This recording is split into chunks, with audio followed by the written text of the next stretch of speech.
they talking real loud. Spreading no light, trying to bring me down. Enemies lurking, but I won't back away. Got a vision in my mind, I'm here to stay. Got my crew beside me, we rise like a tide. When the storm gets rough, we ain't gonna hide. Rock and get us swilling, but it won't touch me. Only love around us, how it's gonna be. Keep moving forward, never looking back. The truth's in the power, it's an unstoppable track. In the city lights where dreams collide, we hustle through the night, fire in our stride.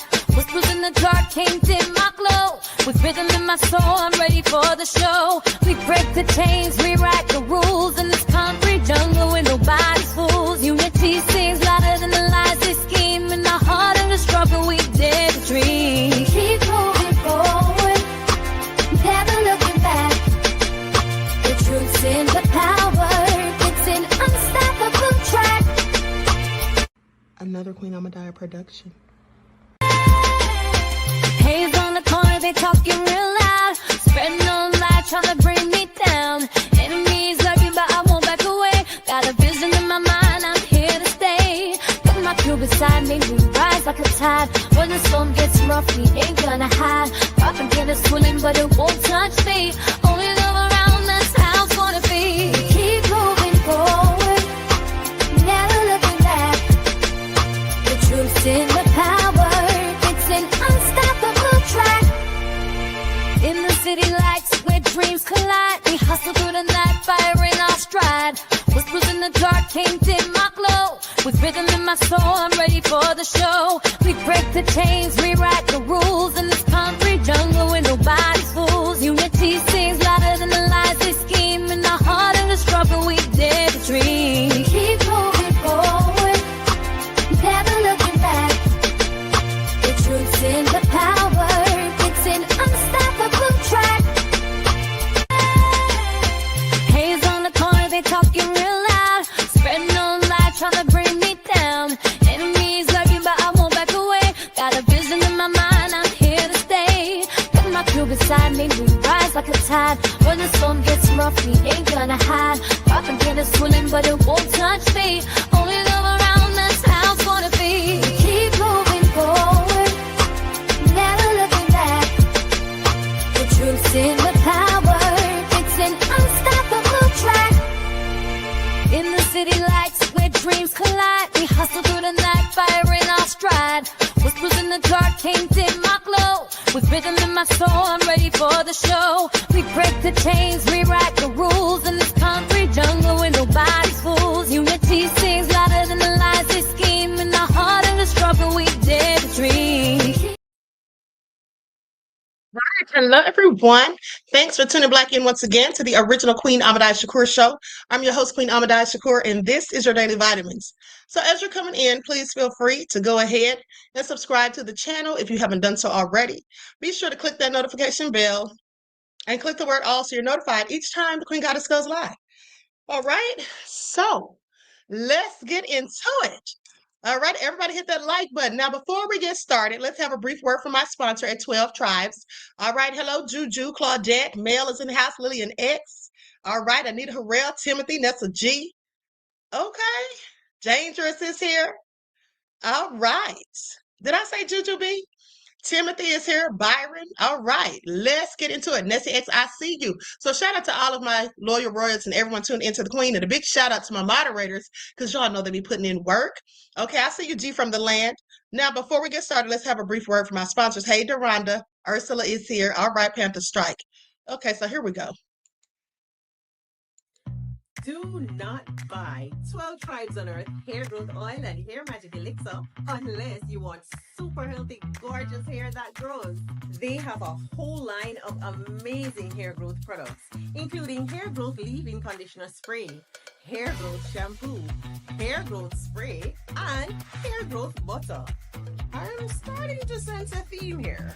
They include quality natural ingredients. They smell amazing, and you can see the results for yourself.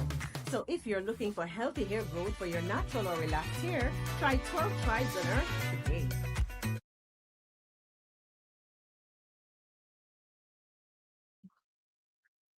All right. So don't forget you can purchase 12 Tribes Hair Oil at Etsy.com. Just look for Lisa Crafts. You can also find it at Walmart.com. Okay. And don't forget that she sells beard oil. Okay. So let's get ready to get into it. Let's get ready to get into it. Okay. So that all being said, before we get started with the review, and let me tell you all something. This documentary is very good. I would suggest that everybody who looks like me sees it because this pretty much lets me know what really goes down when there's a crisis and a disaster, and we are involved, and how other people will treat us. I want y'all to keep that in mind, okay? I want y'all to keep that in mind. Do y'all remember that movie that I did a review on also that was produced by Barack and Michelle? The movie Leave the World Behind. Remember how the people didn't want to share supplies or whatever, and the man put a gun on them and then they had to barter with him. I think they paid him for the supplies. He didn't want to just help. That's how people were doing, but a whole lot worse. Okay, you couldn't even buy anything from these people. But we're going to get into that. But before we do, let's talk about Trump. Let's talk about Trump. I heard telling all these lies, honey. It's just all crazy. Okay, I heard telling nothing but lies. As per usual, nobody should be surprised. But hold on. Okay, so let's get into it. And then Pete Hegseth, let's talk about him too, because Pete Hegseth wants people to take NDAs or sign NDAs and take polygraphs, okay, to avoid leaks. But the last time I checked, wasn't it in fact him who leaked something doing a text thread? Do you all remember when he leaked something about the war information? That was him that did that. But now he wants people to sign NDAs and take polygraphs. So that's all interesting. Okay, so we're going to get into that. But first, let's talk about Trump, because Trump is supposedly, according to reports, targeting states for the government shutdown. Yeah, he's going to try to punish them with the shutdown. These states that backed and voted disproportionately for Kamala Harris. Yeah, this man is a whole nother level of petty and ignorant. Okay, I'm sorry, it's all true. So let's get into it. So the Trump administration is cutting federal funds to projects in Democratic states, aiming to get rid of billions of dollars meant for energy and infrastructure in the midst of a government shutdown. Now, the cuts totaling billions of dollars affect states such as California, New York, and Minnesota, as well as 13 other ones. All of the states targeted backed former Vice President Kamala Harris in the 2024 election. Now, the states in question also have Democratic governors, some from Vermont, or say for Vermont and New Hampshire.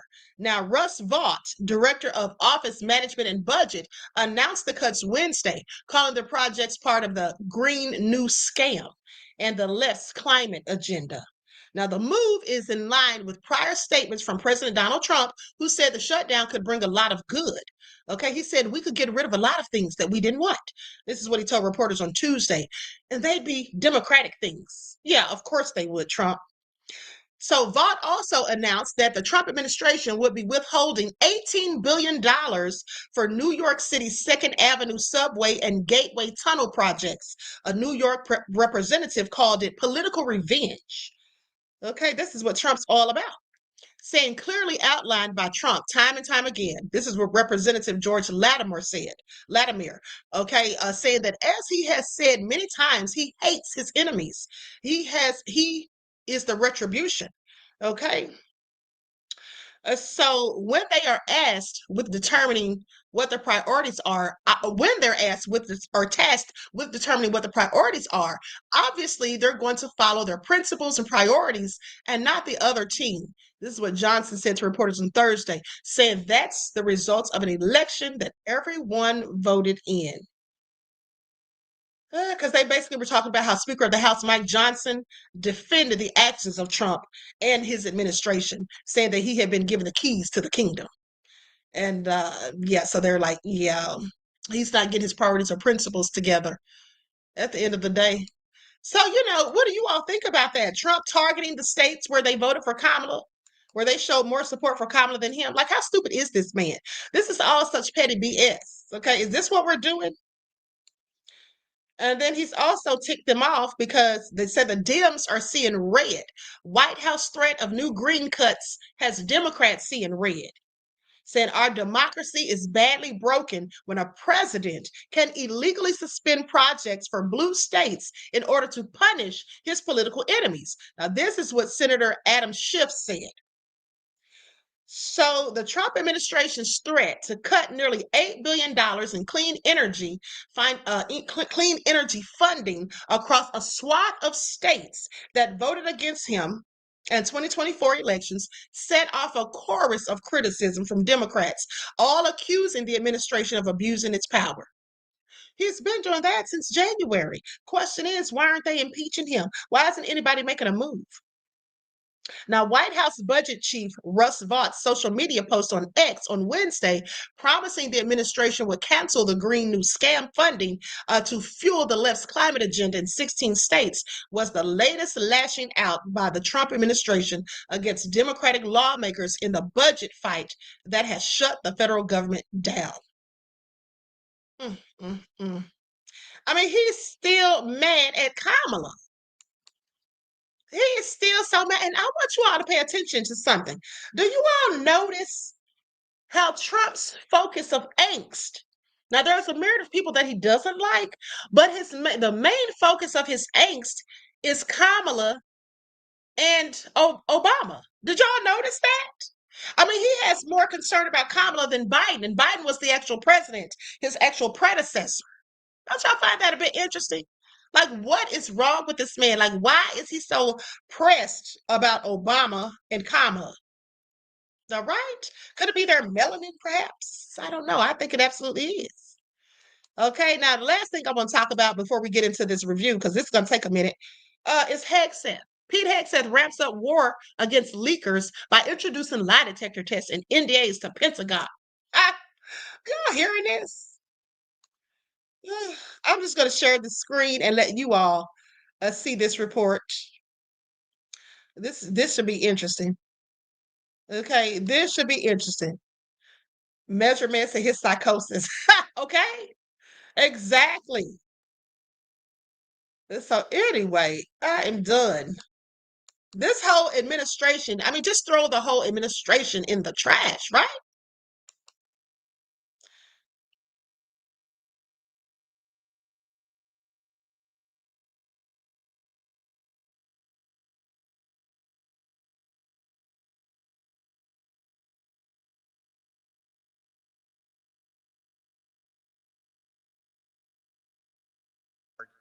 And victory are only acceptable end state. In closing, a few weeks ago, at our monthly Pentagon Christian prayer service, I recited a commander's prayer. It's a simple yet meaningful prayer for wisdom for commanders and leaders. I encourage you to look it up if you've never seen it. But the prayer, it ends like this. And most of all, Lord, please keep my soldiers safe. Lead them, guide them, protect them, watch over them.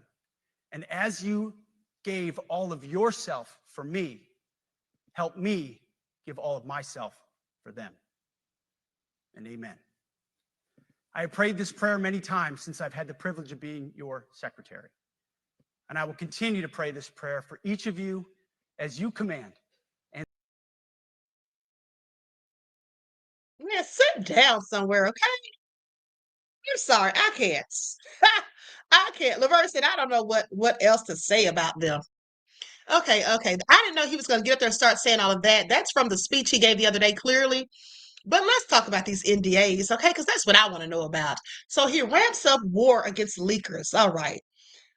So they say the Pentagon plans to introduce mandatory non-disclosure agreements and lie detector tests for thousands of people. Now, this is all coming from a new report. They say under Defense Secretary Pete Hegseth, the Pentagon plans to require that some staff has to sign NDAs that prohibit the release of non-public information without first approval, okay, or a thorough defined process, and subsequently take random polygraph tests as well. Okay, this is according to a draft memo from Deputy Defense Secretary Steve Finberg. All right. And then they say the protection of sensitive information is paramount to our national security, the safety of our war fighters, and notice how they keep using the word war all the time. Department of War, Secretary of War, okay, war fighters. This is all crazy. Don't you all remember when Trump was calling somebody else a warmonger? And now that's exactly what he is. This can't be serious. Is this real life? Let me continue. Goes on to say the safety of our war fighters and the preservation of critical decision space for our senior leaders is what Feinberg wrote, saying that the new orders would apply to an estimated 5,000 people working in the office of the defense secretary and the joint staff, including military service members, civilian employees, and contractors. Now, former officials and attorneys told the Post that this appears to be an effort to scare staff members, as there are already policies in place restricting and punishing the release of unauthorized information. They say Mark Zaid, an attorney who has represented multiple government employees and whistleblowers, told the Post that the plan appears to be far more directed at ensuring loyalty to DOD and the Trump administration leadership rather than countering any foreign espionage. Now, saying there are reasons why individuals who were not required to take polygraphs before, okay, now they're going to have to take polygraphs. And I would question why now the polygraph and an overbroad NDA. Okay, is this is being required other than to intimidate the workforce and ensure tighter control? So that's what he thinks, that they're trying to intimidate these people. Now, the Washington Post reporting is untrue and irresponsible, okay, anonymously sourced garbage. That's what the Pentagon spokesperson Sean Parnell said in a statement. Hegseth reportedly began using lie detectors on staff earlier this year following the Signalgate scandal. Do you all remember that? Because I'm pretty sure I reported on it. Okay. And so, but when the White House received a complaint about it, officials asked Hegseth to end the practice. So now he wants to bring it on back. So news of the memo comes a day after Hegseth ordered hundreds of U.S. generals and admirals to attend a meeting in Quantico, Virginia. There, Hegseth claimed that he's ending the war on warriors and complained that too many people have put in their roles for the wrong reasons or have been put in their roles for the wrong reasons. Really? Is he talking about Trump's cabinet, the Trump administration? Because I really do believe and agree that too many of them were put in their roles for the wrong reasons. Now, I'm sure he's not talking about the military personnel that they spoke to the other day, is he? Hegseth also announced a directive ordering that every designated combat arms, combat arms roll across all branches returns to the highest male standard only, saying that if you do not meet the male level physical standards for combat positions, it's time for a new position or a new profession. This is their way of getting rid of women and trans people, if you ask me. Okay, as well as overweight people, people that he deems not to be in shape. Because isn't that what he said? He said he doesn't need people in the military. I forgot how he phrased it, paraphrasing, but he said something along the lines of, I played it for you all yesterday. He said something along the lines of that, he didn't want people out of shape and with beards all over their face. He called them beardos, like weirdos, and then said he didn't want them, and that if these women couldn't keep up, basically they might need to get another job. Saying that if women can make it, then excellent. If not, it is what it is. If that means no women qualify for some combat jobs, so be it. This is Project 2025. Okay, for those of you that weren't here when I read over some of it, that's absolutely what they have in Project 2025, basically. Okay. They don't want women in the military. They don't want trans people in the military. They don't even want LGBTQ people, period, in the military. They just don't. All right. So now with that all being said, let's get into the review of this documentary. Because when I tell you all, I was, like I said, I remember Hurricane Katrina. I told you I housed a couple of the people, like 3 people that were affected and came to Atlanta, because a lot of the people went to either Texas, specifically Houston, and then a lot of them came to Atlanta. Okay. And so the movie really just shows how people just don't stick together. Now, the black people were sticking together and the white people looked like they were sticking together, but I'm just saying, like, all of them together, that's not how it was, honey. They were portraying the black people as thugs and thieves and looters and just, basically telling them to shoot them and all that stuff. Now, we knew all of this because we'd already heard it, but just to see the depths of the things that they were doing, it was very interesting to me. I'm going to pull up some of the photos of some of the people that spoke in the documentary. There was one person in particular, Wendell Pierce, I believe is his name. He's an actor. You all know Wendell Pierce. He played Lila Rashawn's love interest in the movie Waiting to Exhale. Now he basically talked about how he had flown in and he didn't even know that the hurricane was even coming. So he flew in and then said that once he got there, he saw all the commotion. He's like, what's going on? And they're like, Hurricane Katrina. And he was like, yeah, but isn't that in Florida? And they were like, no, it's turned around. Okay, it changed course. So it's headed here. And so it was supposed to hit like 3 a.m. in the morning. So basically, he had spoken to some of his family members and they wanted to leave because they did tell people they should evacuate. And they said there was like 145,000 people at least that didn't have vehicles that would not be able to leave because they were pouring all of this. And though they did advise people to leave if they could. And so he had told his relatives, y'all go ahead and leave. He was like, I'm just going to stay here. I guess he was going to wait it out. So he dozed off and fell asleep for about 30 minutes. And when he woke up, they were still packing up the vehicle. So he decided to go with them. And thank God he did. Okay. Because he might not have made it out. All right. He may not have made it out. I mean, it was real crazy. One of the main things DJ Big Six said, yes, he's a Democratic shield. You know what? I was trying to remember because I reported on him one time. Didn't he say something? It was something pertaining to Obama. I kept saying, what is it? I know something about him and the Democrats. Okay, is that what it is? Well, Democratic shields may be a little bit better than what Trump's got going on right now. I'll tell you that much, beloved.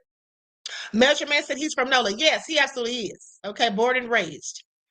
Okay, so now here's the thing. Now, if you ask me, Mayor Ray Nagin didn't do a good job. He seemed like he was confused and dazed as they're showing him and very unorganized. The guy that was working for FEMA, Mike Brown, that was his name. This was a white guy. This guy had no experience. He literally didn't know what he was doing. And then he had the nerve to call the looters. That's what he called them. But he also called them thugs. Okay. He was calling people thugs and all of that. And then basically, his job prior to becoming the director of FEMA, I thought was very interesting. He was actually the prior job that he had, which was his first big job, they say, he was the commissioner of the Arabian Horse Association. That has nothing to do with FEMA. And then all of a sudden, he was forced to resign. Basically, they tried to talk him into resigning for whatever reason, and he did. And then former co-workers said they were really shocked to see that he was the head of FEMA, especially when something so serious was going on. And let me just tell you why some of the people really wanted to leave. They wanted to evacuate is because there had been another hurricane back in 1965, Hurricane Betsy, September 9th of 1965. Okay, they said this storm had like 16 feet of water. It was like a 16-foot water wall. Okay, the levees were breached then too, and they had rumors that that it was purposely done. Now, some people say this is conspiracy theories, but they said the same exact thing about Hurricane Katrina. They also said that where the levees were breached, all that water came to the lower Ninth Ward. Okay, just like with Hurricane Katrina. So they said that had actually, up until Hurricane Katrina came, that had been the greatest tidal surge in Louisiana history. Okay, and then the city leaders, they were basically saying stuff like, we got to flood this area right here so that we can save the CBD. And they wanted the water to go to the lower Ninth Ward, which is exactly what happened, which is why they said that they felt like they blew up those levees or did something to breach them. Okay, I want y'all to pay attention. This is all crazy. And another thing too is when you think about the historical context of it all, because the lower Ninth Ward basically is what the Black people had built up themselves. Because see, Black folks weren't allowed to purchase homes that were out of the flood zones. That's where the white people could buy their homes. They let the black folk move where it's likely going to be flooding, and then also where there was swamp land and stuff like that. And they literally built this stuff up. Okay, they built this community up. It was very nice. Everybody owned their homes, and they had a nice, thriving community. And then along comes Hurricane Betsy, and then comes Hurricane Katrina. And one thing I saw was, and here's the thing too, when they had before Hurricane Betsy, they had like 99% black people with thriving businesses living there.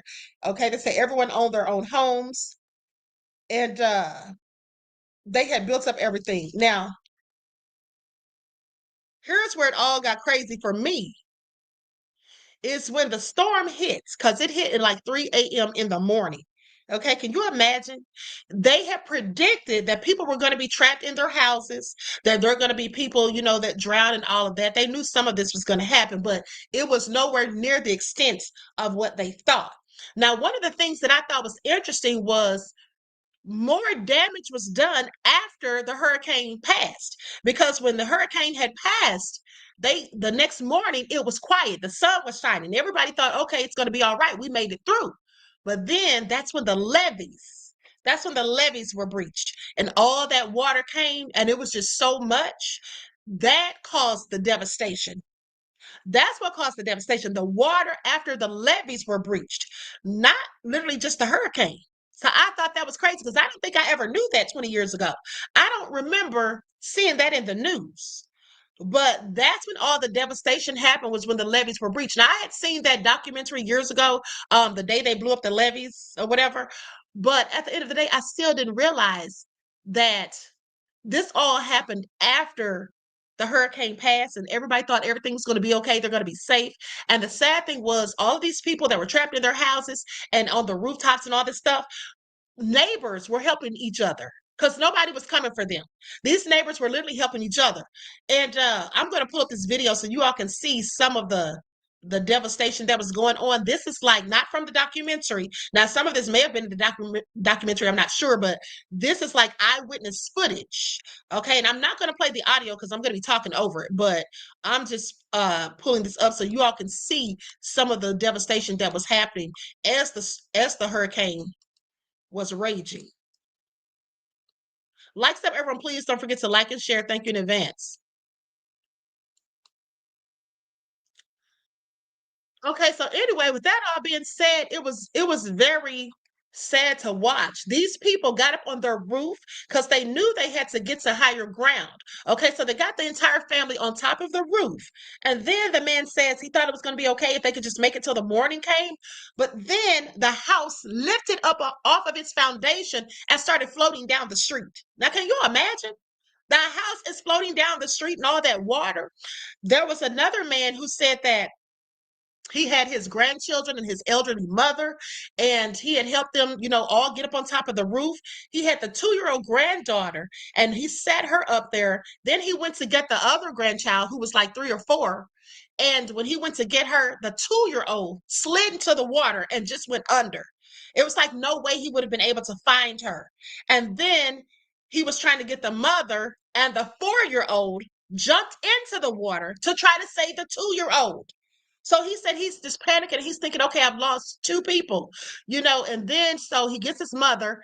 And then maybe a few minutes later, he said there was like a truck that was overturned. I think it was like a U-Haul truck. And he said he looked and he heard a voice. He saw the 4-year-old was on top of the truck. So fortunately, he was able to get to her.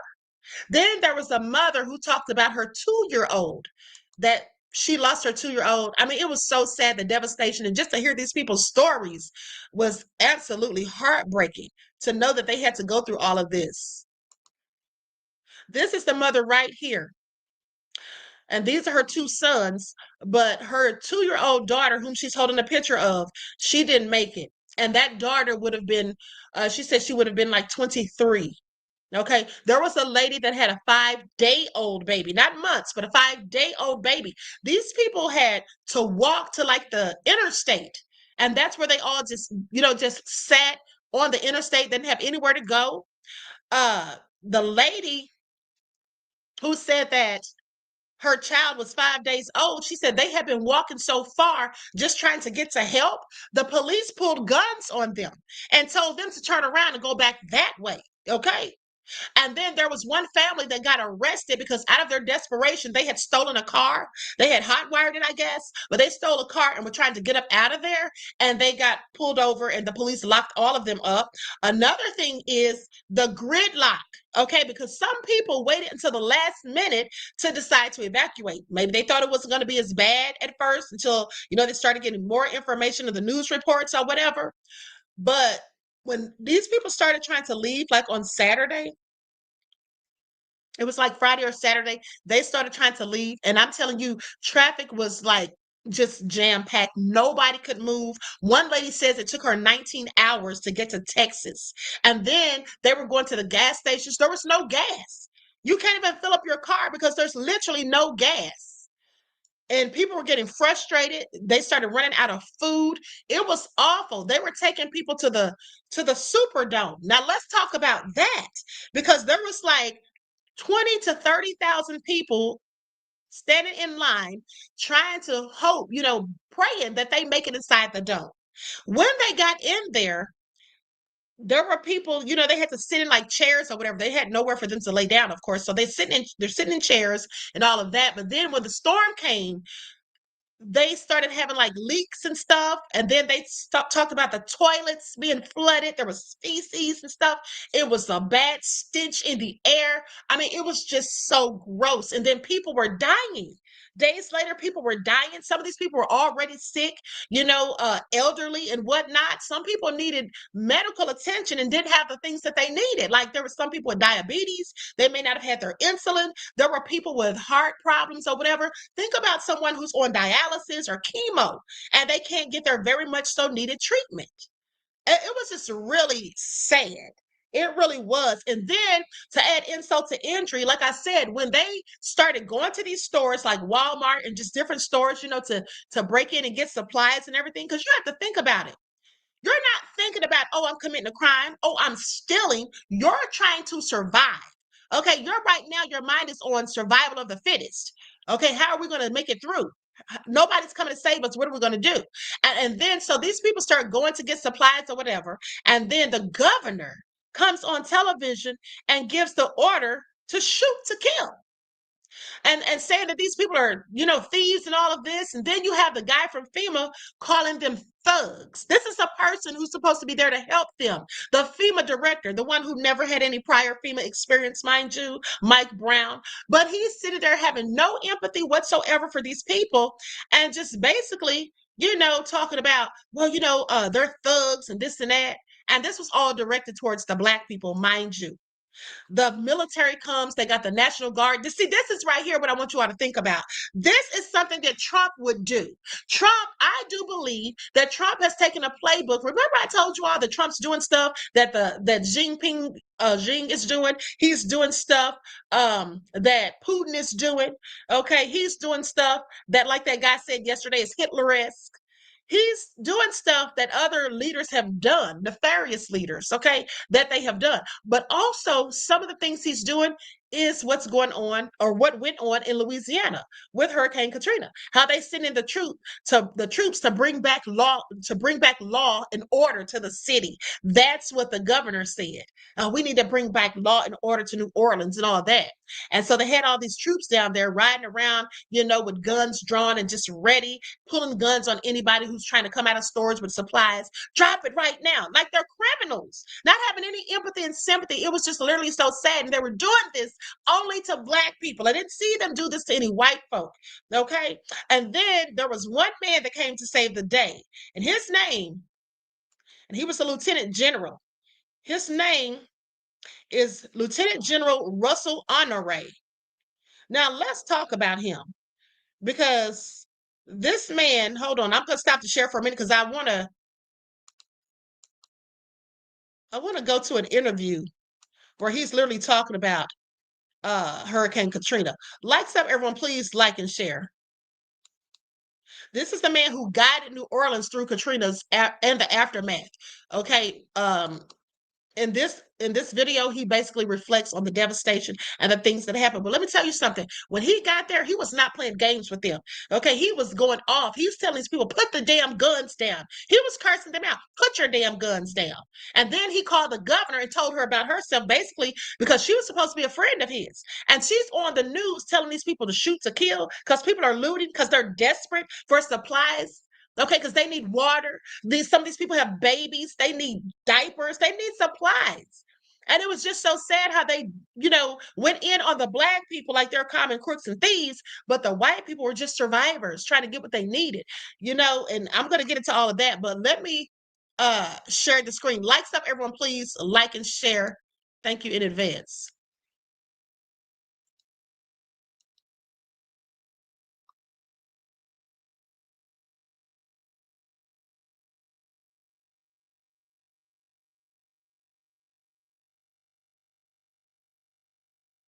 Here's why. Believe it or not, it was 15 years ago that Hurricane Katrina slammed into the Gulf Coast, leaving behind catastrophic damage and thousands dead. The storm forever changed New Orleans, where broken levees put 80% of that city underwater. In the aftermath of the storm, thousands waited 5 days for federal help, and lawlessness began to set in. Lieutenant General Russell Honore, a 40-year military man, arrived on the scene, helping to restore the calm and becoming one of the pivotal figures in the city's immediate recovery. I lived in New Orleans back in 2005 and had the chance to speak with Honore just a few days ago on August 29th. That's the exact day Katrina made landfall back in 2005. I talked to Honore about what he remembers from those very dark days and about what lessons America should and did take away from that unprecedented disaster. In my mind, like it happened yesterday. We arrived in New Orleans at 9:40 at the Superdome, and a sight I will never forget that's dittoed in the top of my mind is flying around the Superdome a couple times as the pilots surveyed the landing zone, and to see some 15,000 people all looking up at that helicopter simultaneously, only thinking, is this our ride out of here? And to get off that helicopter and to look into their eyes, Rob, that was a sight I'll never forget. Every day, while the situation for the people who are stranded becomes more intolerable, we are building a capacity to address that by evacuation and to get them to a more safe and secure environment. They arrived there Sunday, this was Wednesday morning, and they were still waiting to be evacuated. I'll never forget that sight.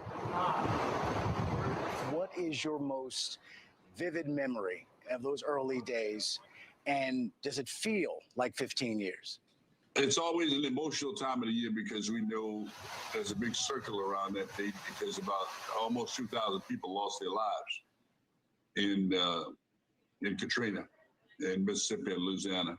Mm-hmm. And we knew the government realized after that we could have done better with evacuation.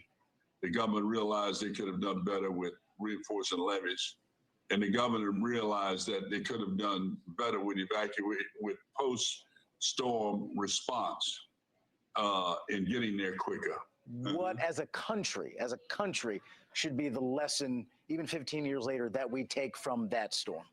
You've got to assume, without unequivocally, that if you don't move quickly, the majority of the people are going to die are poor people, the poor and the elderly, the vulnerable population. All the people with 2 or 3 cars and homes have already left. The death toll will be taken around that generic population of elderly, disabled, and poor. Who is wetter when it floods? The poor. Who is colder when it's cold? The poor. And who is hotter when it's hot? The poor. So go where the poor people live and you can save more lives because you're going to find more people there. So we need to take into account that vulnerable population. It's just like the impact of COVID-19. It has a disproportionate impact on the poor and the elderly. tell folks who may not have been there since the storm or remember more vividly a pre-Katrina New Orleans, talk a little bit about the city's recovery and how far it has come since those dark days of August '05. What came out on the other side of Katrina was most of those schools were rebuilt, many of them brand new schools. They've got a $114 billion levy system. Much of the city infrastructure has been replaced or repaired. The city also ended up with some internal gates that prevent the water from coming in from tidal surge. But all of that still only rebuilt back the city to Category 3 level protection in 100 years. And we know a Category 4 or Category 5 could hit New Orleans and it will flood again. It had great potential of flooding again. We built a 12-foot fence where we could get a 14-foot storm, and the levees can be overtopped again, or it can be broken by Mother Nature.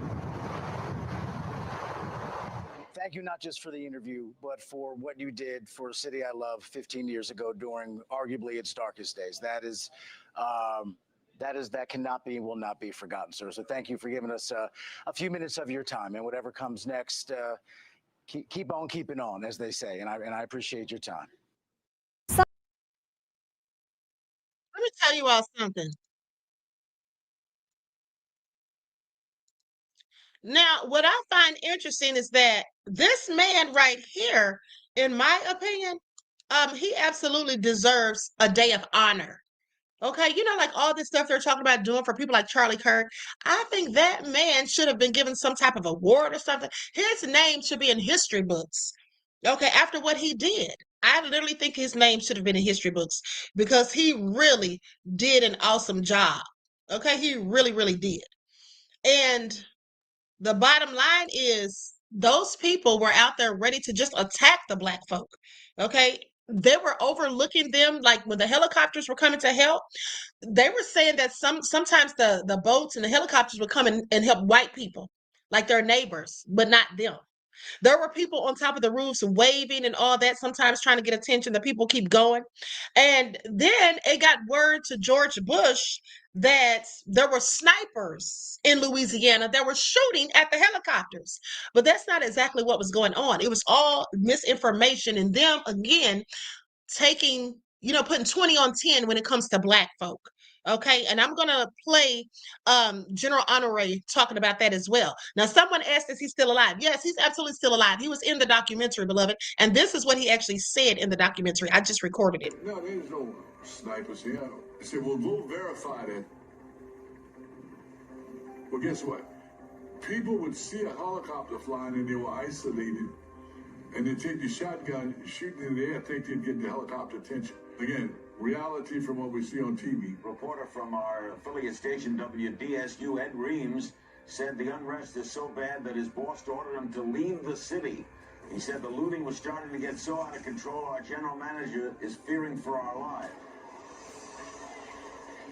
Matter of fact, I had to make a call to my friend, the governor. She had done a news conference and said that she's ordered a National Guard going in tomorrow to shoot, to kill if somebody's looting. These troops know how to shoot and kill, and they are more than willing to do so. We will do what it takes to bring law and order. This is not a time or a place for any of that behavior, and I am just furious. This is intolerant. So I called her up and said, Governor, you don't want to ever tell your people to shoot your people. We struggling, people going loose stores and they're bringing us the juices and they're about to kill them. Then we like them nothing.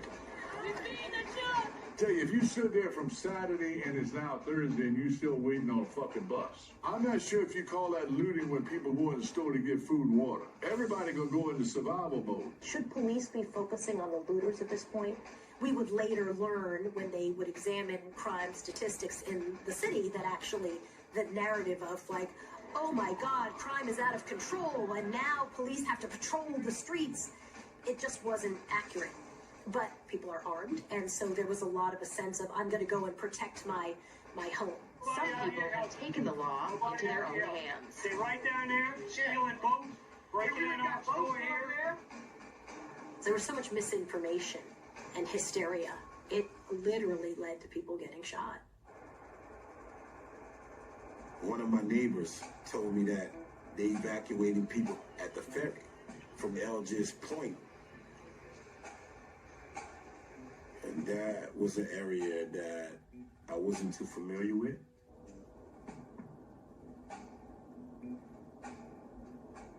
I didn't really make none of it. I just kept walking. Before you knew it, I was on the ground. I didn't even know what hit me. But now I'm kind of like snapping out of it a little bit. And I see a guy with the shotgun in his hand. I don't even know where he came from. And he let off another shot. Now I hit the ground again and stumbled to the corner on the next block. And I came across a couple black people who was living in the area. I just fell on a porch, and we transported from there to West Jeff Hospital. This hospital typically gets 1 or 2 gunshot victims over a 30-day period. But in just a few days following Katrina, 6 to 10. So that's pretty unusual. Yes. It was after the fact that I started hearing these stories about Algiers Point. Algiers Point is not a pussy community. A few white guys was shooting at people or shooting at black people. We shot them. They were looters. It was great. It was like pheasant season in South Dakota. If it moved, we shot it. Later, the FBI got involved in all of that. Because, of course, it was a hate crime. Federal prosecutors say 56-year-old Roland Bourgeois Jr. fired a shotgun at 3 black men who were trying to evacuate. Reports say he and others discussed shooting black people and defending Algiers Point from outsiders. He pled guilty under a plea agreement and faces up to 10 years in prison.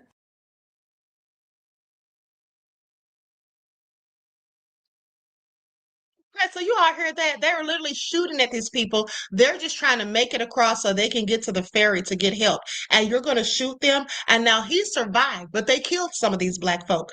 Okay, that's what they did. So I just want you all to be aware that if anything like this ever happens again, this is why I'm always telling you guys to make sure. This is why I'm always telling you, family, that you need to make sure that you're preparing, okay, for when things go bad. All right, that you're following your lifelines and getting your non-perishable food items and water. Because I promise you, at the end of the and make sure you have Mr. Smith and Mr. Wesson, because those who don't prepare, well, we all know that they're going to be going around trying to find somebody's house to break in or whatever. Okay, they're going to be doing whatever they have to do at the end of the day. So, nobody's going to help us. They will literally kill you rather than help you. And he wasn't even asking for help. He just wanted to get to where he was going, trying to mind his own black business, but he couldn't even do that because he gets shot twice. After they shot him the first time and he fell, and then he's, gets back up and they shoot him again. For good measure, I guess. I mean, this is all crazy, but this is absolutely some of the things that went on. Okay, now this is I think this is a audio about people looking for supplies. One of the things I thought was interesting was that Soledad O'Brien, that was her voice, the woman that you heard speaking, and I believe she's on this audio as well that I'm about to play, because she was talking about how it was salacious news, basically, to report about crimes going on during this situation. She said she even did it herself. Okay. Yeah, because people running out of food, people running out of water. Well, they're giving it to us. Thank the Lord for that. As you know, we're getting reports that perhaps the death toll will go into the thousands. Well, I think the death toll may go into the thousands, and I don't make judgments about why people choose not to evacuate. I'm not going to sit here and second guess why or why not the city didn't have buses available. I'm not asking you, Mr. Brown, why the city didn't have buses available. I'm asking you why you didn't have National Guards in there with trucks to get them out there. Why you haven't done it to this day. Where is the aid? It's the question people keep asking us on camera. Brian, it's an absolutely fair question. And I got to tell you from the bottom of my heart how sad I feel for those people. The federal government just learned about those people today. And I've got to tell you, we are moving heaven and earth to get pallets of food and water to those people. I've watched all day long the stories of the people who are causing trouble, who are, screaming and yelling about things and just being thugs. try to get y'all some water, bro. Thanks. There will be 30,000 National Guard troops in New Orleans. I am going to take control of that, and we are going to make certain that this city is safe. I think officials were more than happy to move off of their incompetence to the unruly folks here are out of control. And you know what we do well? We do crowd control. The police will manage it. We're coming in. We've got guns.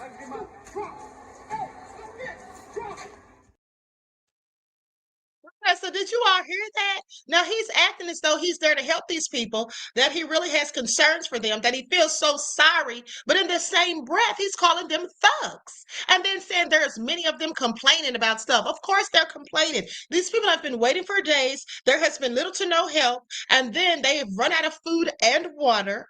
There's dead bodies floating. They're wading through water that's up to their waist in some cases. And also they were afraid of what was in the water. Okay, because they were saying that, there was water moccasins. They have alligators down there because they have swamps. They were talking about the dead bodies floating in the water. That can breed disease. And some of those snakes and stuff were poisonous. So they were fearful walking through the water, but they had no choice. And they're complaining. Yes. And he's calling them thugs. They're complaining because they were being called criminals or treated like criminals when they were just trying to get supplies. Of course, they're complaining. What does he expect them to do? But you see how he was so quick to call them thugs. That's the sad thing about it. When Black people are in distress and simply need a hand, okay, somebody to show a little bit of empathy, somebody to reach out and try to help them. People with children, elderly people who are in wheelchairs, people in nursing homes died. There was like at least 15 people that died in one of the nursing homes. Okay, at the end of the day, there was nobody there to help these people. And he wants to call them thugs because they were desperate. But he doesn't say that about the people who look like him. I just thought it was just really, it just made me think of like, I don't know. Like at the end of the day, I know certain people don't like us, but when it's something like this going on, how could you turn your back on somebody and shoot them? You literally tried to kill them? Like what amount of hatred do you have in your heart to even think that way? You wouldn't want to try to help somebody, even if you don't know them. Like this is all crazy, but it just goes to show how some people can be so inhumane, but we're the thugs. Okay, did they ever for a minute call that white man who shot that Black man twice? Did they ever call him a thug in the news? No, they never did. And this is the thug right here who got arrested in 2019, and they said that he would get like 10 years. I don't know how much he ended up getting. I have to look into it, but that's one of the people who shot at him. And this is the man who actually got shot, whom you heard speaking on the audio. Okay, and what is his name? And then here are some of the people that were there. Like, look at this dude. I'm not even going to say what he looks like. Okay, but please pay attention, honey. He's out there grilling and cooking food. He's one of the people that was right out there when they were talking about shooting those Black people. And they had up signs talking about you loot, we shoot, and all kinds of stuff, just making threats, to intimidate any Black people trying to come by, say that they're protecting Algiers Point, like that's their little, little plot of land and nobody's allowed to come or go. It was just all crazy. Absolutely egregious. And this woman right here, she was 14 when it all happened. And she said that she remembers the day before she was like riding her bike through the neighborhood, never thinking that that would be the last time that she ever rode her bike through her community. Luckily, her family made it out. She said that she got so distressed because there were people that were, of course, desperate. So cars that were abandoned, they were hot wiring the cars, like going into garages, hot wiring the cars and trying to get the hell out of there. But her father didn't know how to hot wire a car. And so they just couldn't leave. And so she said she called her mother off to the side and was like, Mom, please just tell me, are we going to die? Imagine your 14-year-old child asking you that. Just let me know, are we going to die? That is like so sad. And these people still suffer from trauma. This is what was going on outside of the Superdome. It was just trash. It was just filth. It was just that the sewage was messed up. Like I told you, they said there was feces in the bathrooms. It was just like such a ratchet smell and people dying in there. Imagine the decomposition. This is in summertime. So it's extra hot. And then there's no AC. because there's no power and these bodies are decomposing at a rapid rate. All they could do in most of the cases was to just cover the bodies with blankets or whatever they could find. Okay, just imagine who could ever get past any of this stuff. Like once you see it, you could never unsee it. Absolutely egregious.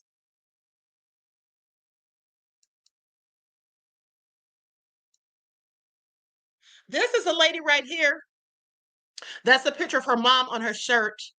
She looks just like her mom too, but she was just talking about, the stuff that was going on and how they basically were not trying to help them and everything, and just about the devastation. And it was really that, hard to listen to these stories, because even after all this time, 20 years, you can tell these people are still traumatized and devastated. Their lives were forever changed. These people were born there. Some of them had lived in their homes and in their communities for decades, and then they had to be uprooted and never able to return, because another thing that they did was they did not want to repair the houses. What they did basically was they'd say, well, they had like this foundation, some sort of nonprofit or something, that was supposedly going to help people to get their homes rebuilt or whatever. But they were giving the Black people just like, a few dollars, and giving most of the money to the people that lived in the white areas, mind you. And so even with some of the houses that were still standing, due to the devastation, the insurance companies would say, that the house is going to cost more to repair than the house is even worth. So they didn't want to repair the houses. And one of the things that they did, and somebody in the documentary said this was genius of them, even though it's nefarious. What they did was they basically got those people out of there and kept them out. After this, they used this as a way to get rid of them so they can come in and gentrify and rebuild things and have it the way they want it to look with the people they want to live there. Get rid of these poor Black people. Nobody cares about them. We don't need to do anything to try to fix things for them. Okay, guess what? We'll tell them they can come back, but we'll also tell them we're not going to pay for your houses to be fixed. Okay, we'll give you a few dollars, but that doesn't work. We don't know what to tell you. We're not going to reopen the schools. So even if you come back, your kids don't have a school to go to. Okay, they fired so many of the middle class teachers that lived and worked in the area, like I believe like 5,000. Why are y'all firing these people? Well, so they can't reopen the schools. Okay, and then they came, according to Lieutenant General Honore, said that they had all these people come in that were supposed to be trying to open a charter school. These people who didn't know the culture, okay, these people who didn't know anything about the people in the community, like these people came in. And so it's like most of these people just never came back. Most of them just never came back because it was just all, and then it was just all such a mess. And then this guy right here, now look at this house behind him. So this house was built after Hurricane Katrina. Now, this was built by an organization that Brad Pitt and Angelina Jolie, I guess that's when they were together, clearly. But they had this nonprofit. It was called Make It Right Foundation. So let me just tell you a little bit about it, because when I first saw this, I had never heard that Brad Pitt had a single thing to do with helping displaced people have homes rebuilt after Hurricane Katrina. So I was like, okay, shout out to Brad Pitt. But then come to find out, it was all a whole mess. Because let's talk about what happened. Okay, so Brad Pitt's housing company during Hurricane Katrina's aftermath was the Make It Right Foundation, a nonprofit that he founded to build green, affordable homes for displaced residents in New Orleans' Lower Ninth Ward. Okay, now, however, the project was plagued by construction issues, leading to widespread mold, water damage, and structural issues in homes, and resulted in a class action lawsuit against the foundation for fraud and negligence. Now, this man that you see standing right here in front of his home, okay, he talked about how he was so disappointed because he was excited when he got the house, but then he soon realized, because they were using like this green, like trying to what do you want to call it? When you're trying to use green and whatever, so you don't have to contribute to pollution and things like that or whatever. And so they had used some type of something similar to wood, but it didn't have like some type of chemicals in it or whatever. And so he was talking about how he went into his bathroom one day And he noticed how every time somebody took a shower, the water would go down like under the floorboards or something, and it would be like in a bedroom. And then it got to the point that one day he went into the bathroom and sat on the toilet, and he said his entire leg went straight through the floor. Like he could see the dirt outside. His leg went through the whole floor. And he said that was because of that stuff was just deteriorating. Whatever it was they used, it's supposed to be like wood, right? But it's like an artificial. And so basically, come to find out, it was not built to withstand water, which is crazy because they're in New Orleans where it's likely to be a flood or hurricane. Why would you use materials that are not sufficient, okay, to stand up against water? And so the cost of the repairs, I think he said it was like $50,000 or $80,000 to have the stuff repaired. Okay, or maybe no, I'm sorry, I don't think it was that much. He might have said, I can't remember. It was thousands, but anyway, it was a lot. Now, and then there was another lady. She was a school teacher. Okay. She said she was easily able to get into the program and it was easy to get approved because she was a teacher and I guess they needed her in the area. And so her and her girlfriend bought a house, or her wife, they bought a house. And then same thing happened. All of these issues just started happening. And she was saying they didn't want to move because she took out like $175,000 loan or something like that for the house. They were still paying on it and they loved the area, but she said if they could just get past all the problems. But honey, it was a whole lot of problems, okay? And so here's what they also say about it.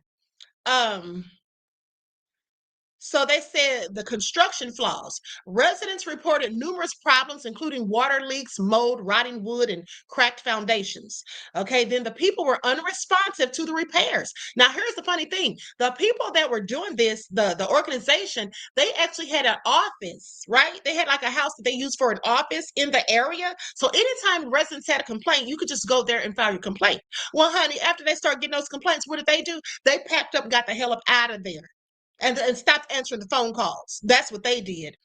Okay, then they tried to say that Brad Pitt didn't know that this was going on, even though it was his foundation. He didn't know anything about the stuff that was going on. I don't believe that. And even if he didn't know, he's still responsible. Okay, that's just like how they tell you ignorance of the law is no excuse. If you're going to be dealing with a foundation where you're building homes for people, you should do your due diligence to make sure that you know everything that's going on, all the materials that are going to be used, who's going to be doing it, the construction and all this, the labor. How long have these people been doing these things? Are they familiar with these materials they're going to be using? You should know all of this. Okay, so that's no excuse to me.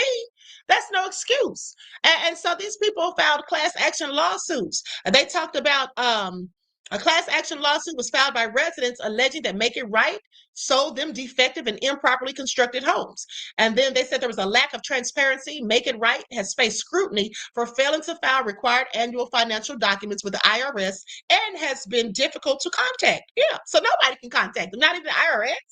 They're clearly hiding out, right? And then they said in 2022, there was a settlement. The foundation reached a $20.5 million settlement with residents to address the ongoing issues with the houses. In summary, while the Make It Right Foundation had an ambitious and positive vision, its execution led to significant legal and ethical changes or challenges for Brad Pitt and his organization. And like I said, they tried to cover up for Brad Pitt and act like he didn't know what the hell was going on, but I don't believe it. Okay, I'm not buying that with an EBT card. Okay, this was all just one disaster after another. Now, the lady who was a teacher, this was years after Hurricane Katrina when she bought a home from them. I think this was like in 2015. So this wasn't anything to do with Hurricane Katrina. But that guy that was in front of that yellow house and many of the other people, this was after Hurricane Katrina when they were trying to rebuild so they could still stay in the area. And like I said, it was just one disaster after another. It was absolutely egregious. I felt so bad for these people. I really felt bad for them. And then here's the thing too. Now you all remember why Kanye West had initially said that George Bush doesn't like black people. Well, because for one, George Bush gave the orders to shoot the looters. Okay, that's for number one. Who does that? Him and the mayor and the governor. And let me tell you another thing too. It was all about. It was a lot of this was about politics. A lot of this was about politics, and this is why I'm telling you all that we have to pay attention to the things that Trump is doing, because a lot of the things that was going on just reminds me of what Trump's doing right now. Let's talk about it, because for one, Trump wants to get back at political enemies, and he'll do anything, to cause them problems and issues. That's exactly what they were doing during the hurricane.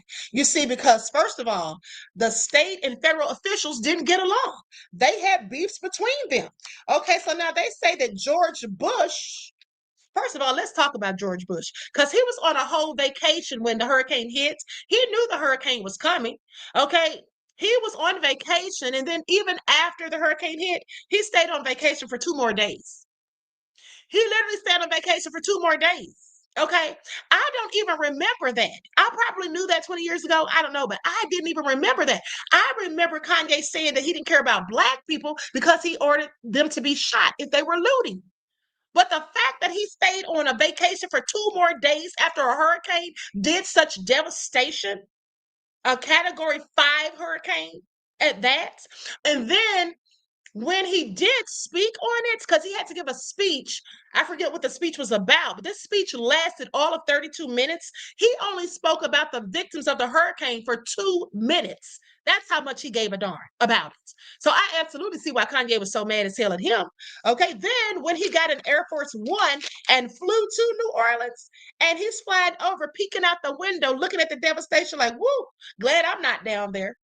That's the look that was on his face. And here's the thing. He had the nerve to say that the guy who was the director of FEMA, Mike Brown, he had the nerve to say that man was doing a great job. This man is doing a terrible job. He lied and said that, oh, the government, we didn't even know those people were there until today. You all heard him say that in the audio I played. You think he was telling the truth? You think he literally didn't know those people were there until then? He knew ahead of time. He was lying. And then the fact that he bungled the entire thing, like they were so unorganized. And then he didn't really care about those people anyway, because didn't he call them thugs and say that they were complaining as if that was weird or strange to him? But George Bush told him he was doing a good job. The man who never had any prior experience in dealing with any type of health or travesty like this, because he was working for horses. Okay. So I just thought it was all crazy. And George Bush really didn't care about Black people as far as I'm concerned. Till this day, I still believe it's true. With the breach of 3 levees protecting New Orleans, the landscape of the city has changed dramatically, tragically, and perhaps irreversibly.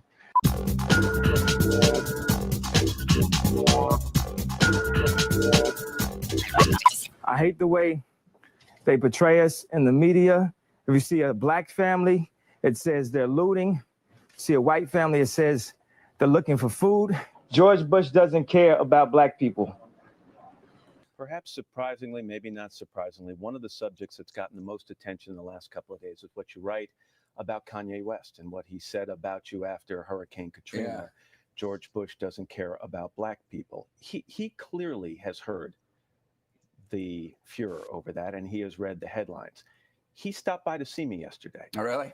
And I want to play you a small portion of what he said, because he seems to have changed his tone rather dramatically. I would tell George Bush, in my moment of frustration, I didn't have the grounds to call him a racist. But I believe that in a situation of high emotion like that, we as human beings don't always choose the right words. And that's why I'm here. He seems to have regret. What's your reaction? I appreciate that. It wasn't just Kanye West who was talking like that during Katrina. I cited him as an example. I cited others as an example as well. And, I appreciate that. But you called his comment a low point. And one of the things you and I have spoken about a lot over our conversations over these past couple of weeks is your faith. Does your faith allow you to forgive Kanye West? Oh, absolutely. Of course it does. And I didn't, I'm not a hater. I didn't hate Kanye West, but I was talking about an environment in which people were willing to say things that hurt. And nobody wants to be called a racist if in your heart you believe in equality of race. No, please miss us with it, honey. He is a racist. Please. Kanye, no, he didn't tell any lies. Now, see, here's the thing. Kanye, first of all, I'm not gonna say he backpedaled, but Kanye changed that up because I'm quite sure the record label or his publicist told him to. That's what that was. But Kanye meant exactly what he said, and we know that he did because he still said stuff that people won't come out and say out loud till this day. Okay, and you can tell from when Kanye was talking in that clip, Kanye literally sounded like he was about to cry. Okay, and seeing that stuff, watching that documentary, yeah, it made me want to cry all over again because it was just all so egregious. Okay, just the way they did those people, like I told you. But thank God that Lieutenant General Honore came down there. Okay, because like I said, he told them to put those damn guns down. Like, don't point guns at them. Because they're acting like these people are out here just being, mischievous or just being nefarious. And they're just trying to get something to keep themselves alive until they can make it out. Like, it was just all crazy, as far as I'm concerned. Just all crazy. The devastation, I'm sure these people will never get over it. Okay? I mean, it just was so traumatizing. And then think about the children. And here's the thing, too. Think about these people who literally saw their family members swept into the water, never to be seen again, couldn't find their bodies, couldn't give them a burial. What about the people whose family lived on the other side of town or whatever, and they couldn't get in touch with them? And then there was one lady and her daughter, I think, they were talking about how her mom and her sister lived on another side of town, and they saw on the news that this was just so, heavily impacted by the hurricane. And she said they didn't know, they hadn't heard from them, didn't know if they were living or dead, and they just were thinking they got to be dead. And then later they found out that they were alive. They actually had left. So that was good. But here's the thing too. That man, Mike Brown from FEMA, remember when he was talking to that news reporter on the audio I played for you? And then he says, well, it's not up to me to judge why some of these people didn't evacuate. That reporter went in on him. Okay, basically, you haven't done anything for these people. Why haven't you brought buses out here? Okay, why haven't you brought military trucks, anything to help get these people out of here? Some of the people are poor. We know they couldn't just leave. Even some of the people who had the wherewithal to leave couldn't because it was gridlocked so bad. There was no gas. Some people were literally pushing their cars out of the road. Like, this was all, it was just so crazy. And then there was a lady who said her son worked at the Hilton. So he put them up in a room. They let a lot of them come, to stay there for shelter. And then one of the guys who worked there said that there was a big, like a circular thing. I forget what you call it, but it's like a circular thing up in the ceiling for like, it goes to one of the ballrooms or whatever. But he said when the storm came, like that whole thing started shaking. And it was shaking the walls. He said he remembered thinking that the people that are lying in that ballroom, like there were people camped out there with sleeping bags and all that stuff. He was thinking that thing's going to fall on them. Okay? So I can only imagine the horror. He just said elderly left in the bed in nursing homes. Yes. Yes, there was people that died in those nursing homes. There was no one to come and help those people. And when they're talking about evacuating, what are people that are bedridden going to do? What are people that's in the hospital? People that have to get on dialysis or have, chemotherapy or any type of treatments and stuff. What are those people supposed to do? It's not always easy. And he's sitting there talking about, oh, it's not my job to judge why they didn't evacuate. Well, some of them couldn't evacuate. There were some people who said they were going to ride it out because they clearly didn't think it was going to be that bad. And, it probably wouldn't have been half as bad had it not been for those levees. Okay, and I think they blew the levees up. That's just what I think. Call me conspiracy theorist, but after seeing that when the levees blew up, the day they blew up the levees, I always felt like they blew it up, especially when there was a white couple sitting on their porch and they said that they heard the bombs, like they saw the bombs being dropped from helicopters. Okay, there was a firefighter who said something similar. So I think they absolutely blew it up. But here's what I want to point out to you all, because I thought about this as I was watching it. This is nothing different than what they've always done to Black people in this country. Now, of course, the hurricane came. That's a natural disaster. But what I'm saying is the way that the levees, whether they were breached or blown up, it was all on purpose, in my opinion. And that water, even in 1965 with Hurricane Betsy, they said they believe it was done purposely then. And I believe it was. A thriving Black city, let's just, flood them up out of here, right? But this is nothing new because that's the same thing that happened with Lake Lanier here in Georgia. Now, there was no hurricane, but they clearly flooded it. Okay, they clearly flooded it and destroyed a thriving Black community, Oscarville. So this is nothing new. They flooded. If you have done the research, you'll know that they have flooded many Black cities and towns in this country. Okay. And so that's what they did here, in my opinion. They just, conveniently, there was a hurricane coming. So they took the opportunity to use that hurricane and the disaster that it would cause and the havoc it would wreak to get rid of people so they could do what they want to do. That's what that was. And it just was awful to watch. Okay, so anyway, listen, I would advise all of you to see it because, like I said, it just reminds me of Trump, because you do know that Trump's been talking about going down to Louisiana with the military and all of that. And it just seems like Trump's taking a playbook out of that, out of that governor, when she's like, oh, bring the troops down here. We've got to bring law and order back to the city. Now, remember, Trump's always talking about law and order. And when you hear people who don't look like me talking about bring back law and order, they're talking about Black folk. They're talking about us being criminals and thugs and just doing too much, which is funny because who are the real thugs? It's not us. Okay? That's just the fact. But at the end of the day, Black people are always demonized and vilified when things like this happen. Okay, when there's any type of just think about it. Okay, remember how I told you all there's going to come a time where there's going to be a power grid, attack. Okay, and then no power for possibly for weeks. Okay, anything can happen. All right, who do you think, if it gets to the point where people have to go out looking for food and supplies, how do you think they're going to portray the Black folk on the news? The same way they always do. Soledad O'Brien said that makes for good news reporting when there's crime involved. And so all the reporters were doing it, she said, including herself. Okay? While I can appreciate her for admitting to it, I can still at the same time be judgmental in her even having done it. Okay, they make up lies on Black people all the time. Now, I want you all to think about that, because that's just like I told you all back when they had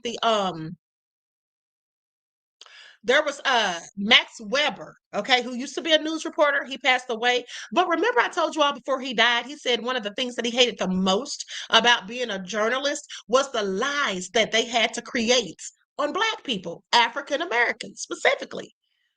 African Americans, they always are lying on us. And I thought that was very interesting, because you see, that's why I didn't like Charlie Kirk, because Charlie Kirk was doing the same old thing. He was always lying on us. And I want you to know that that is doing nothing more than keeping us, in with these stereotypical lies, because that's what it usually is, stereotypes. Like we're looters, we're thieves, we're criminals, we're just reckless and lawless. But I'm sorry, the people that came here, okay, the pilgrims who came here, isn't that what they were? Weren't they fresh out of prison from UK? Some of these people that came over here, okay, at the end of the day, right? But we're always the bad guys in every story that is told, even when we're supposed to be the victims. I just find it all interesting. Okay, look at him. Look at him. I'm sorry, what? Yeah, I can see why he'd want to shoot somebody for minding their own Black business. Okay? I can clearly see why he'd want to do that. Just a sad set of circumstances. Now, there was one man, there was one man who wrote a poem about the disaster that he saw, and I took it upon myself to record it, and I put his picture on there. So I'm gonna let you all hear that, and then we're gonna close out in just a minute. Likes up, everyone, please like and share. Thank you in advance. From New Orleans, Louisiana, by the way of Violet. And I had to get out of here right before COVID hit. I've been in Houston, Texas for the last 4 years. Back in the day, I was in the 6th grade, and the teacher said we were 8 feet below sea level. And if a storm comes, our precious NOLA will fill up like a bowl. We were young. Most of us was like, okay, and so we love red beans, jacqueline, and gumbo, mixed with the Mississippi River and the Gulf of Mexico. Add some Creole seasoning, cayenne pepper, splash Tabasco. For real. First it was Camille, followed by Betsy. The elder seen it all before. 2005, Katrina came ashore. I thought it was all over, for sure. Who that? We say that's for sure. When people ask me how I feel, I tell them I still don't know poetic flow. It feels like it was yesterday. That was 20 years ago. And the things I've seen can make one angry and mean doesn't mean that's the way I feel or always felt. People worrying about power and wealth, they not so me, myself, and I worry about my mental health. Try to recognize the signs because sometimes people won't tell you that they really need your help. Help. Never been selfish, less selfless, meaning I had to stop worrying about a lot of things, did what I had to do for my own well-being like Marvin Sapp.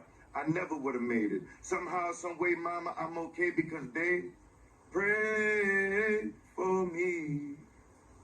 Oh, I believe he's the sole reason I'm still breathing. Many people left me, he isn't leaving. Whose side are you on, are leaning? Insulting, shame, and demeaning. People dying in the streets, running and screaming. Instead of helping those in need, they too busy live streaming. Saints, sinners, angels, and demons. I wish I was dreaming. Money is the root of all evil. Chasing a bag, platinum, and gold, Mark 8 and 34. What should it profit for the man to gain the whole world, then lose his soul? Behold, crime rate increasing, murder rate out of control. Storms coming from West Africa, searching for the bodies they stole. Despite my anguish and disparity, I love my city if there's a need for clarity. Damn shame what happened to us in the Superdome, Convention Center, the jail, as well as charity. We lost a lot of good sisters and brothers. Firestorms and earthquakes don't give a damn about your color. I don't have to like you, you don't have to like me, but at least we can respect each other. If all this wickedness continues, more storms will come, one after another. So I'll leave you with this, Galatians 6. A man reap what he sows. What happens next? Nobody knows the trouble, I suppose, as the wind blows and the water flows. It feels like it was yesterday. That was 20 years ago. Did I answer your questions? What else would you like to know? If you believe it in your heart, I'll be with you wherever you go.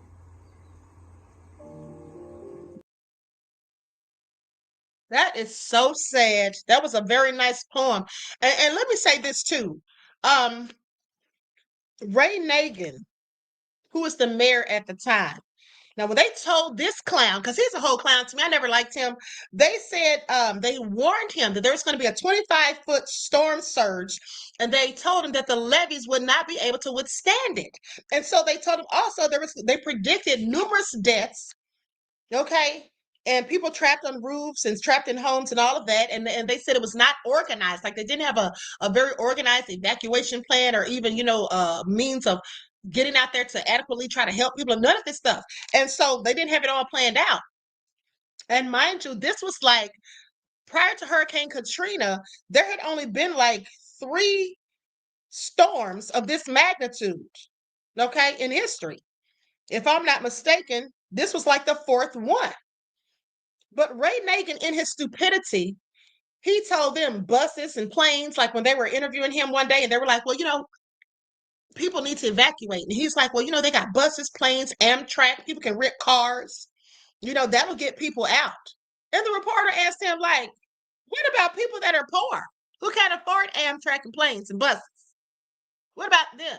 It's at least 125 or like 145,000 of them that don't even have vehicles. What are they supposed to do? He had no answers.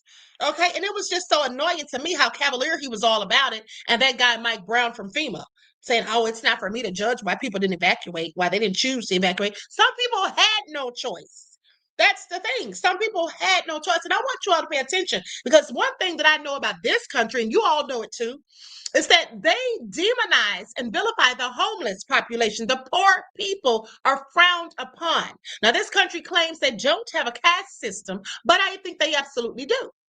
Okay, because they demonize and vilify homeless people all the time. Now they had that Fox reporter talking about euthanizing homeless people, okay, with involuntary lethal injection if they don't do what they tell them to do. That's how they feel about them. If you notice how the police will arrest you for feeding the homeless. My best friend, okay, she was passing out plates of food to them, and the police stopped her and told her she could be arrested or fined. You can't be giving them food because something could be wrong with the food. Okay, but something could also not be wrong with it. And these are the same people that have to eat out of the trash can, sir. Sometimes they have to eat off of the ground, sir. So I'm quite sure they'd rather have a nice meal from someone who actually cooks food for a living, who does catering when she's got extra food, or just decides, let me just bring some food to them. But they were telling her, no, you can't do this, you can't do that. You have to have a permit, and this, that, and the third. Just making it all so difficult. So they don't care about homeless people. And if they don't care about homeless people, that means they don't care about poor people. If they don't care about poor people, then that's why they didn't give a darn about these poor people during Katrina. And if anything ever happens like that to that magnitude again, they're going to feel the same way. And who are the ones most likely that they'll treat that way if they're poor? It'll be us. Because they don't really care about not helping the white folk if they're poor. They're going to help them regardless. Okay? That's what they're going to do. They're just not going to help us if we can't help ourselves. So that's what I'm saying. Black people need to get it together at the end of the day, because we don't have any allies. Okay, y'all don't realize we're at war right here. This is all crazy. And to me, it was very reminiscent of slavery. It just made me think of slavery, how Black people had to go through all of these things just to endure all of this stuff. And nobody, everybody was just trying to benefit for themselves and looking down on Black folk. And then even after slavery, they still look down on you, even though now you're free, but because you still got Black skin. And then they want to try to, say that the Irish went through the same thing, but they didn't, because it was indentured. They were indentured servants, and so they got to keep their families, and their wives weren't getting raped by owners. Their children weren't getting sold and raped. They didn't have to go through any of that. And once their time was over, their 7 years of involuntary servitude, they were able to integrate right back into society with their white skin, and nobody was the wiser. Some of these people changed their last name, so you don't even know what group they come from. You can't tell if they're Irish or whatever. So they're able to just go on about their lives, but Black people could not, because we can all, they can always see that you're Black. Okay, they can always see that you're Black, and that is always used as a weapon against us. Weaponizing our own melanin against us is what they do, specifically in situations like this. Okay, there's no excuse for it. At the end of the day, it was very low down and degrading how they did these people. And even though I knew these things happened, it was just ticking me off to sit there and watch it, and to hear these people's stories, and to know that nobody gave a darn about them, and how they just flew past them sometimes in some cases. Now, mind you, there were absolutely some people that helped them, of course. And thank God for those people that did. There were some people who didn't treat them like, oh, you're Black, so I'm not going to help you, or you're poor, so I'm not going to do this. Everybody wasn't doing that. There were absolutely some white people, good people, that helped them. What I'm saying is, for the devils who didn't, and for specifically the ones who went as far as to people for going through Algiers Point just to try to make it to the ferry. Okay, that was absolutely obnoxious. And then there were even police officers, racist police officers with guns, okay, stopping Black people at certain checkpoints, or not even checkpoints, but just at certain points when they're walking to try to get supplies or help or whatever, and then telling them to turn around, don't go this way, you can't go this way, go that way. But you got to point guns at them just to tell them that. These Black people are not trying to attack you. They don't have weapons. Another thing, too, is pay attention to how Lieutenant General Honore said that George Bush was reporting that there were snipers in Louisiana shooting at the helicopters. Why would anybody, during a time of disaster? You see, this is why common sense and critical thinking is very important. Because in life, if you have to have common sense as well as critical thinking skills, because, sometimes things are not what they look like. And remember, perception is reality. I might see something and take it one way, but you might see it and take it another. And we both could be wrong, because it's how you perceive things. So before he went out saying on national television that, oh, there's people out there, there's snipers shooting at the helicopters, why would you say that? First of all, you think they're snipers? What? Just out here shooting at helicopters for what? Why would they be doing that when these people are coming to help them? Who's going to be trying to shoot the helicopters out of the sky? That's stupid. He should have known that, okay, maybe there's another reason if this is true, but the people were trying to signal that they needed help. They were spray painting on the roofs, whatever they could find. They were writing messages on the rooftops. Please help us. A patient with diabetes, a person with heart issues, so that the helicopters would know, please come and help these people first. And in some cases, the people said that the helicopters would go on because they would see them standing on the roofs waving, but they would look down at them and probably think, oh, they're okay. They're not so bad. And then they would go to help other people who are more distressed. Some people were trapped in their houses. Some people were disabled, handicapped, wheelchairs, children. So they would go and try to help those people first, which makes sense. Okay. At the end of the day, I know everybody wanted to get out, but that makes sense to get those people first because they need, quicker treatment, specifically if you have some sort of health issue or whatever. So I understand all of that, but just bypassing people because they're black and going to help the white man next door, but you're leaving the black folk over on the roof, okay, with the house that's floating down the street and all that. That was real crazy work. But that's what happened. And I feel sorry for anybody, no matter what race or color you were, if you had to endure and go through those things. It was very egregious and very sad and heartbreaking to watch, to know that some of those people lost everything that they had and had to go somewhere and start over from scratch. Okay, just imagine that. There was one guy who said he was 12 when it all happened. They lost everything they had. He talked about how their clothes were all wet and soaked and drenched. The house was just in complete ruin. Okay, they had to eventually leave. Some of the people, like I said, they never saw friends again. Some of them never saw their family members again. There were people whose children were missing. Do you all remember? There was human trafficking going on through this. Even in a time of disaster and travesty, there were some people who were still doing nefarious things. Because I absolutely believe that some of those children were trafficked. There were people who never found their kids. Did y'all know that? There were some people who got separated from families, and then they didn't know what happened to them. And there was a guy telling some of them as they came into the Superdome, he was like, keep your families together. Everybody stay with your families. And that's why. Because some of these people just came up missing. Nobody talks about that part, though. That's what they should do a documentary on, too, if you ask me. What happened to some of those people's children that they never found? Well, there was people on a rooftop, and then some of the people were coming and saying, oh, well, we can't take everybody. And the people said, well, take my kids, because they want to make sure their kids live. Some of those parents died. So where did those kids go? How did they get to relatives or people that knew them? Some of them never did. Did you all think about this? I mean, it was absolute devastation. And this is something that should never be forgotten in the realms of history. We should never let them forget. Just like they don't want us to forget about the Holocaust, just like they don't want us to forget about 9/11. They say never forget. We should never forget about this. But see, the thing is, when negative things are things that are devastating and catastrophes, or happen to Black folk, they always tell us, oh, just forget about it. Oh, that's in the past. Oh, that was 20 years ago. Like we should never remember.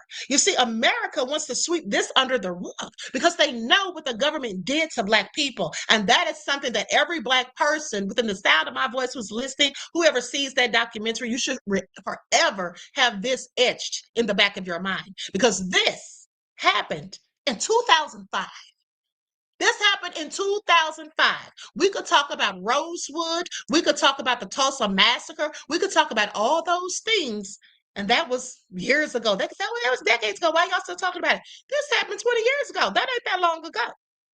That isn't that long ago at the end of the day. Now, before I close out, I want you all to see this video that someone posted on X, and I happened to share it because this man made a very good point. This is something that I literally was just talking to you all about the other day. If you all remember, just the other day, Timothy said, right, Queen, I remember that. Wow. Thank you, beloved. But just the other day, if you all remember, I was telling you how racist people make no sense. They're nonsensical and obtuse because they'll say, oh, we don't want them drinking from our water fountains. But then you want Black women taking care of your kids and breastfeeding your babies with their milk. But you don't want them drinking your water out of a fountain. Make it all make sense. But this guy did a video about something similar.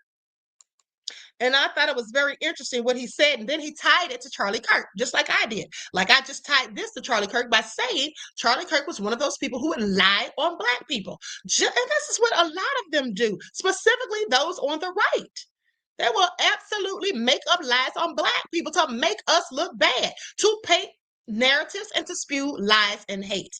Donald Trump is no different. Okay? And when they talk about the left, just so you all know, when they're talking about the left, you know they're talking about Black people too, right? Because they really feel that disproportionately, and it's true when they think it, that most Black people support the left. And that's a fact. So when they're talking about that, they're really talking about Black people too. I just want y'all to pay attention. So I find it all so interesting. And then we're out of here. Hold on, where's that video? This guy, he made a really good point about the lies being told on us. And I already proved to you all that Charlie Kirk was lying. Okay, people can sit there and make up dumbass excuses about him and say, oh, he wasn't really trying to lie. He just was misinformed. I don't want to hear it. Okay, I don't want to hear any of it, because at the end of the day, if you're going to college campuses and you're debating students or you're putting out information, it should be up to you, or it should definitely be your due diligence to know if whether or not the information you're giving is true and accurate. And most of the time, he absolutely was not. And he didn't care that it wasn't accurate, because as long as he was telling it the way he told it, that was painting and fitting his narrative. And only foolish Black people, okay, or people who are not FBA, African American, will believe that BS. And that's because they don't care not to believe it. And also because they didn't go through it in this country. Okay, that's just the fact. I'm not talking about all, but I'm saying some, like Marlon Brown. Okay, do I have to keep saying his name? But let's go to this video. Likes up, everyone, please. Like and share. Thank you in advance.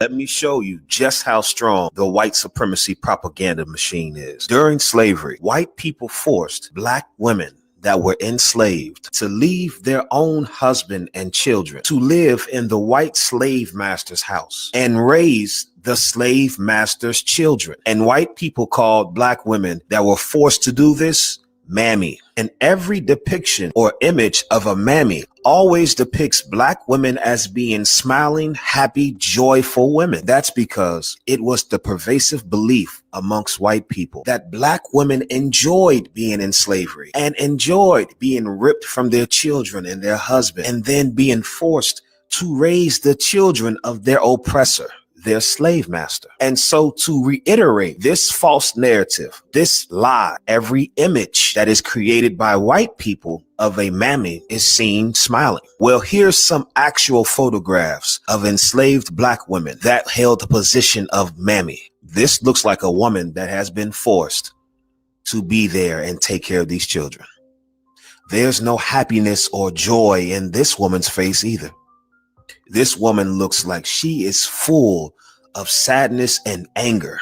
And here's the most evil part of all of this. While white families were forcing Black women to raise their unruly children, white people believed and pushed the narrative that Black people were so violent, so dirty, so uncivilized, so shiftless and lazy, and you can't trust them. But that didn't reflect the reality. We couldn't have been any of those things if you trusted our mothers to raise the most vulnerable of your people, your children and your babies. But just like they lied back then, and they pushed a false narrative and pushed propaganda to support whatever false beliefs they have about us, they do the exact same thing today. They lie about who we are, and they also lie about who they are. They get online and they go to college campuses and they push this age-old narrative that somehow Blacks and Hispanics are so violent and uncivilized and are criminals, and somehow we're the problem in America. But it wasn't us that did this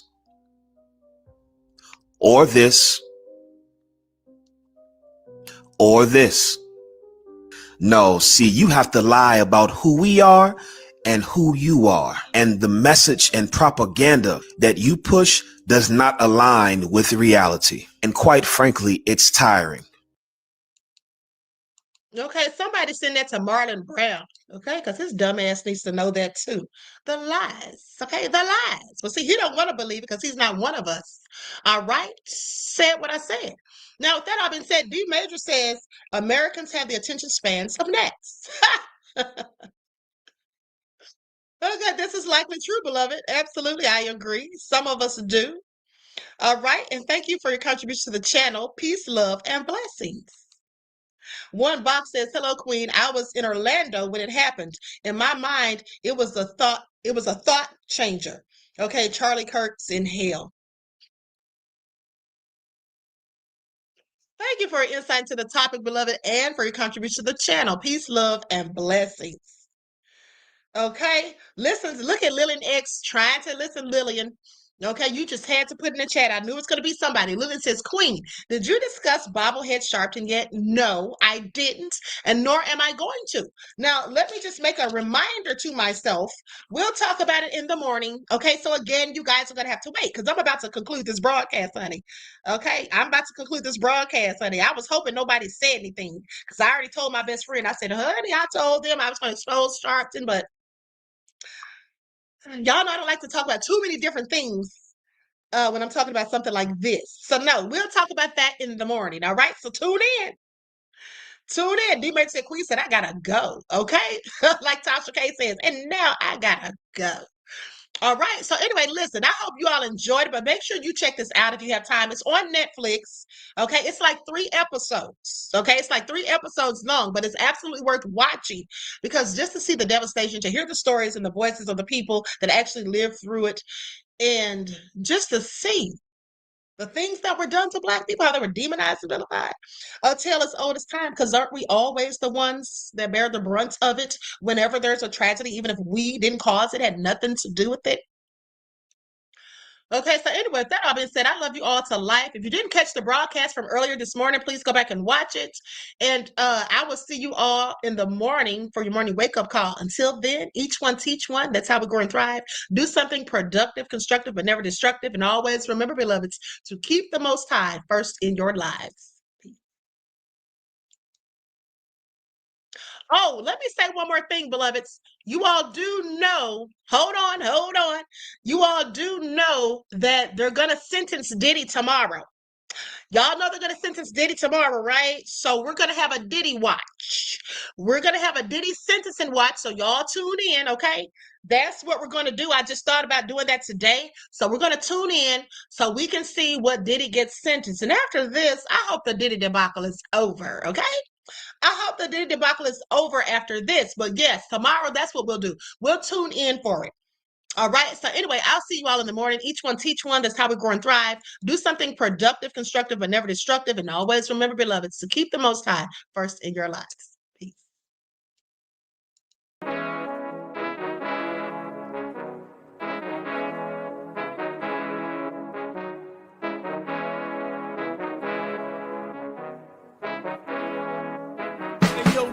Hit him with that flavor. All in my skin, God all in my blood, kings all in my circle. You touch one of mine and you're done. They show no love for the queen.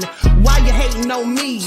Is it cause I'm free and I got Malcolm X in my jeans? I got dreams like King Luther, shed blood like Kunsa. You ain't helping my people, I ain't got nothing to say to ya. I want all the smoke like hookah.